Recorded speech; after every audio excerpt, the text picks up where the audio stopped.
So I think that I've been treating my anxiety and my OCD wrong my entire life.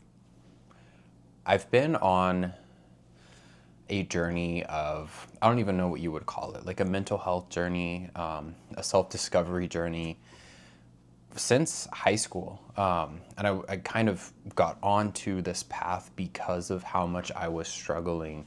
I was always trying to find solutions and ways to work through my anxiety and to just feel some sort of relief. And on this path, I learned so much about psychology. I learned so much about my own self, how my brain works. I was later diagnosed with autism. And just now, like 8 years into this journey of understanding myself and understanding the way my brain works and how to work with the way that my brain works, and just how to find some sort of relief, I'm finally realizing something that I wish I had known way, way, way back, even like when I was a kid. And it took this really bad, really intense OCD flare up that I had for the past like month and a half to finally start understanding this. I think I've always like known this, but it never felt like a deep understanding. And I think with a lot of these things, they require a deep understanding and not just like reading about it. Like we have to fully understand these things. And so let's just get right into what that is. And it's that for my entire life as an anxious person, I was always trying to disprove my anxiety. I was always trying to disprove the anxious thoughts that I had or the intrusive thoughts that I had that led me to feeling really anxious. I was always trying to think my way through them, convince myself that they weren't true, listing all these reasons why it's not true or why it's not going to happen or why the worst case scenario isn't going to happen. I would try to prepare myself for that worst case scenario, even though logic told me I don't need to do that. It was the anxiety that kept me in this trap, in this loop. I would seek reassurance. I would do so much research. And I'm realizing a lot of these things are actually compulsions. And this ties into OCD. So I was technically diagnosed with OCD when I was like 15 years old, and I saw a psychiatrist at the time. I was really struggling with depression at the time.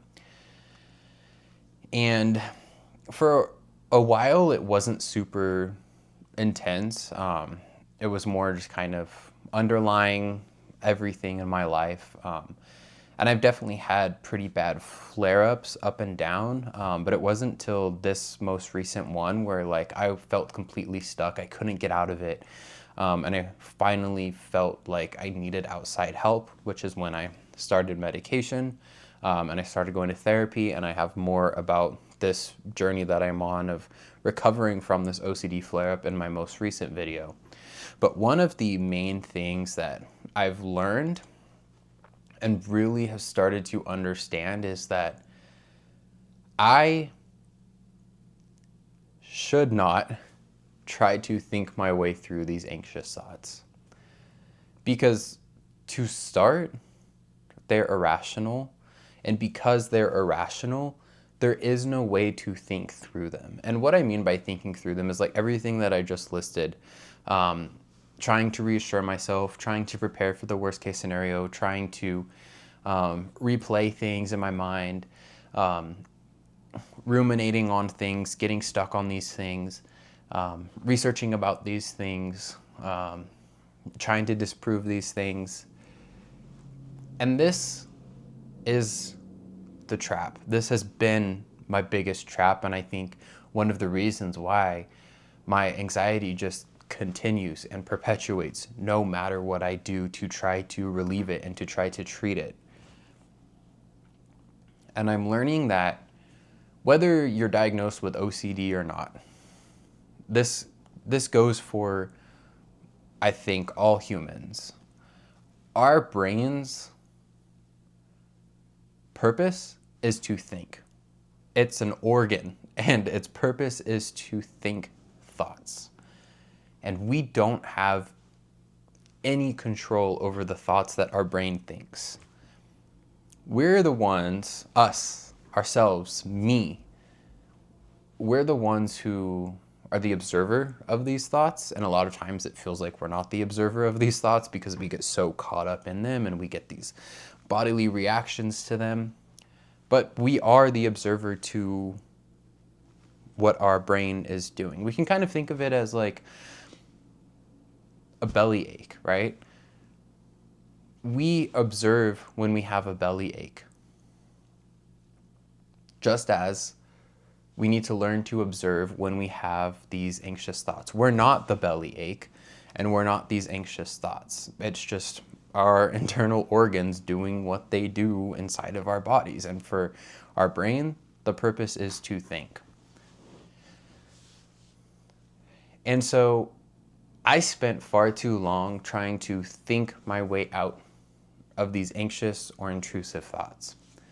And this is what I think led to me already being predisposed to OCD and already having a lot of obsessive tendencies with my autism and just the way that my brain is. I think this is what most likely has been perpetuating this OCD cycle for me personally. So what are we supposed to do if we don't think our way through these thoughts? Because for a while, these thoughts to me felt like 100 fire alarms going off in my mind, 100 car alarms going off. This needs your attention. You need to look at this right now. It's urgent. It's an emergency. And my body was telling me the same thing. My heart would beat really fast. I'd be out of breath. I'd feel like really uncomfortable in my body. And now, as I'm on my path to recovering from this really bad OCD flare-up, I'm realizing that all I need to do is just notice these things. Just notice them.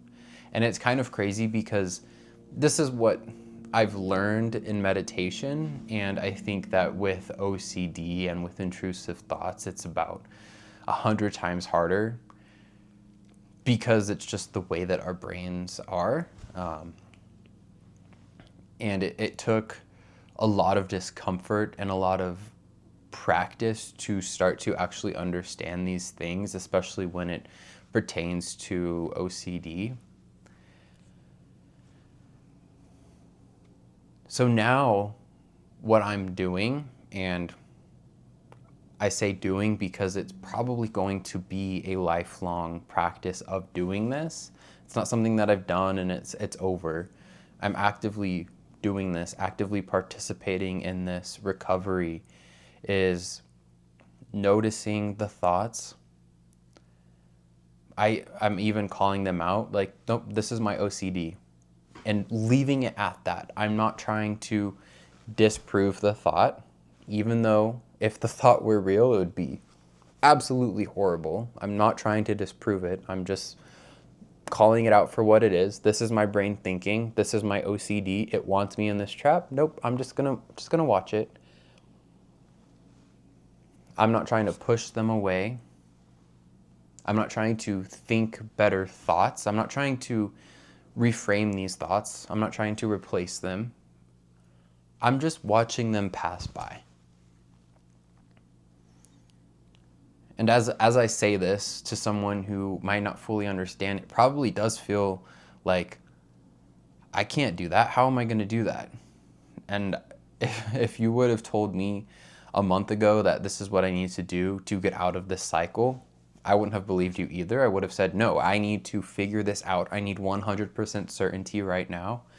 And so it took a lot of discomfort to get out of there. And because our brains are so used to responding to these thoughts, it's going to be uncomfortable and it's going to feel like you're doing something wrong when you're not responding to these thoughts. But over time, and I'm learning this and I'm feeling the effects of this, over time it gets slightly easier. This isn't like an overnight thing. And like I said, this is probably going to be lifelong because OCD is lifelong. It comes and goes. And I know that for a fact I'll have another flare up in the future.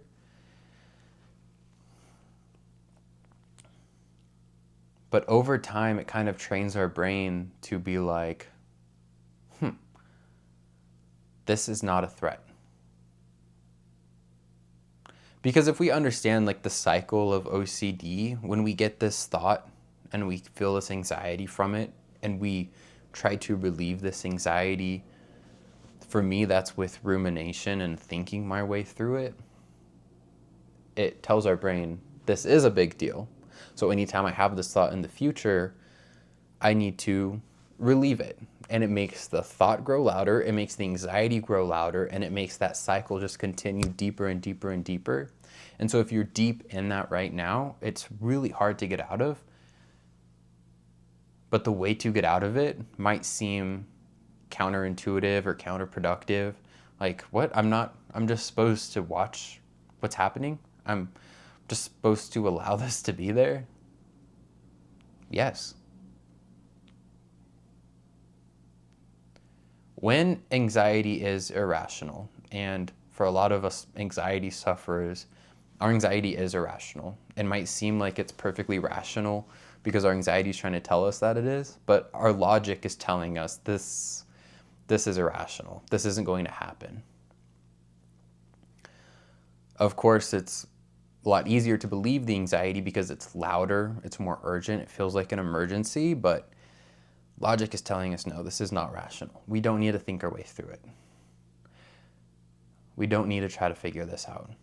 And that's the trap that I was in because I was like, no, this is anxiety. I need to listen to it. What if, what if, what if, what if? But now I'm realizing that the anxiety gets smaller, the thoughts get less loud, they get quieter, and there's more distance between them. And it's tough, but this is what we need to do if our anxiety is overtaking our lives. There's a way out of it, and this is the path that I'm on, and I'm going to continue to share what I learn in hopes of helping someone else who might be experiencing something similar.